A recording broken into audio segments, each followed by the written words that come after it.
don't know what Jemima is. Mr Benson, no, though you've known her from her birth. If she can't comfort her mother, and if the baby can't steal into her grandfather's heart, why, I don't know what you may do to me.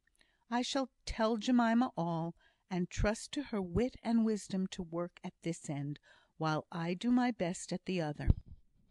Richard is abroad, is not he? He will be in England to morrow. I must catch him somewhere, but that I can easily do. The difficult point will be what to do with him, what to say to him when I find him. He must give up his partnership, that's clear. I did not tell his father so, but I am resolved upon it. There shall be no tampering with the honour of the firm to which I belong." "But what will become of him?" asked Mr Benson, anxiously. "I do not yet know. But for Jemima's sake, for his dour old father's sake, I will not leave him adrift. I will find him some occupation as clear from temptation as I can. I will do all in my power, and he will do much better, if he has any good in him, as a freer agent, not cowed by his father into a want of individuality and self-respect. I believe I must dismiss you, Mr Benson," said he, looking at his watch. "I have to explain all to my wife, and to go to that clerk. You shall hear from me in a day or two."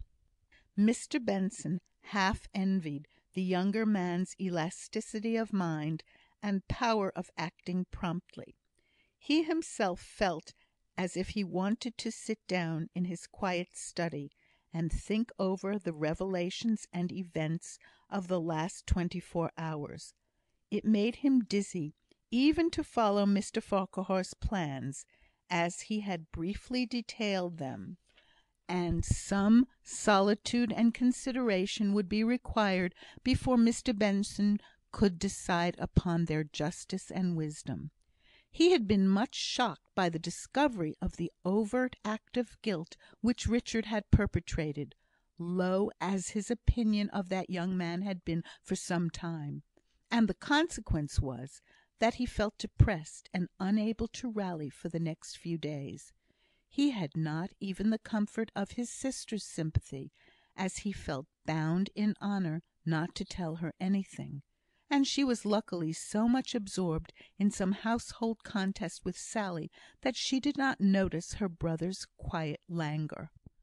Mr Benson felt that he had no right at this time to intrude into the house which he had been once tacitly forbidden. If he went now to Mr Bradshaw's without being asked, or sent for, he thought it would seem like presuming on his knowledge of the hidden disgrace of one of the family. Yet he longed to go. He knew that Mr Farquhar must be writing almost daily to Jemima, and he wanted to hear what he was doing.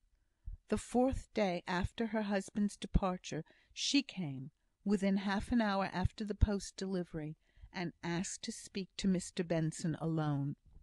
She was in a state of great agitation, and had evidently been crying very much. "Oh, Mr Benson," said she, "will you come with me, and tell papa this sad news about Dick? Walter has written me a letter at last, to say he has found him. He could not at first, but now it seems that, the day before yesterday, he heard of an accident which had happened to the Dover coach. It was overturned, 2 passengers killed, and several badly hurt. Walter says we ought to be thankful, as he is, that Dick was not killed. He says it was such a relief to him on going to the place, the little inn nearest to where the coach was overturned, to find that Dick was only severely injured, not one of those who was killed. But it is a terrible shock to us all. We had no more dreadful fear to lessen the shock. Mamma is quite unfit for anything, and we none of us dare to tell papa." Jemima had hard work to keep down her sobs thus far, and now they overmastered her. "How is your father? I have wanted to hear every day," asked Mr Benson, tenderly. "It was careless of me not to come and tell you; but, indeed, I have had so much to do, and mamma would not go near him. He has said something which she seems as if she could not forgive. because he came to meals, she would not. She has almost lived in the nursery, taking out all Dick's old playthings, and what clothes of his were left, and turning them over and crying over them. Then Mr Bradshaw has joined you again. I was afraid, from what Mr Farquhar said, he was going to isolate himself from you all." "I wish he had," said Jemima, crying afresh.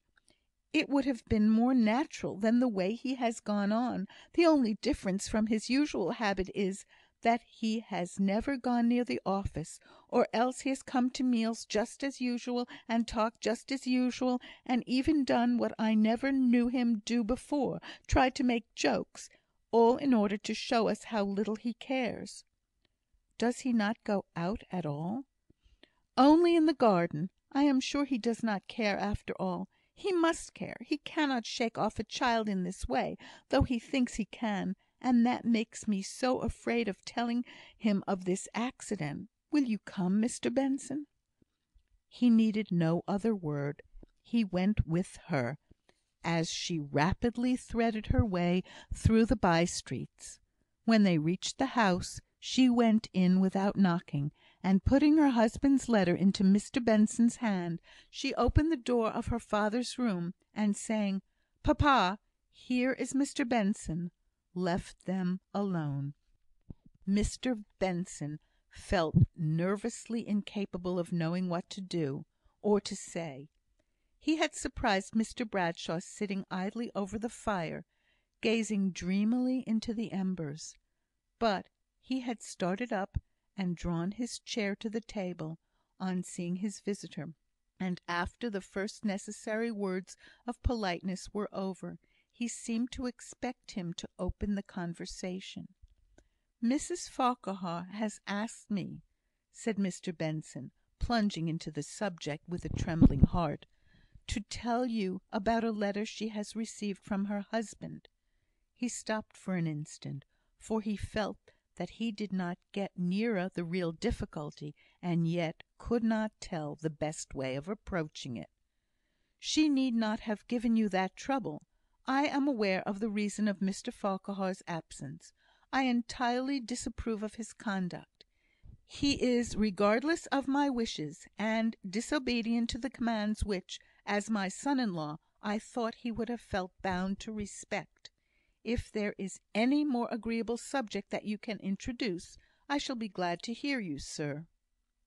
"Neither you nor I must think of what we like to hear or to say. You must hear what concerns your son." "I have disowned the young man who was my son," replied he, coldly. "The Dover coach has been overturned," said Mr Benson, stimulated into abruptness by the icy sternness of the father. But, in a flash, he saw what lay below that terrible assumption of indifference. Mr Bradshaw glanced up in his face one look of agony, and then went grey pale, so livid that Mr Benson got up to ring the bell in a fright, but Mr Bradshaw motioned to him to sit still. "Oh, I have been too sudden, sir. He is alive! He is alive!" he exclaimed, as he saw the ashy face working in a vain attempt to speak. But the poor lips, so wooden not a minute ago, went working on and on, as if Mr Benson's words did not sink down into the mind or reach the understanding. Mr Benson went hastily for Mrs Farquhar. "Oh, Jemima!" said he, "I have done it so badly. I have been so cruel. He is very ill, I fear. Bring water, brandy," and he returned with all speed into the room. Mr Bradshaw, the great, strong, iron man, lay back in his chair, in a swoon, a fit. "Fetch my mother, Mary. Send for the doctor, Elizabeth," said Jemima, rushing to her father. She and Mr Benson did all in their power to restore him. Mrs Bradshaw forgot all her vows of estrangement from the dead-like husband, who might never speak to her or hear her again, and bitterly accused herself for every angry word she had spoken against him during these last few miserable days. Before the doctor came, Mr Bradshaw had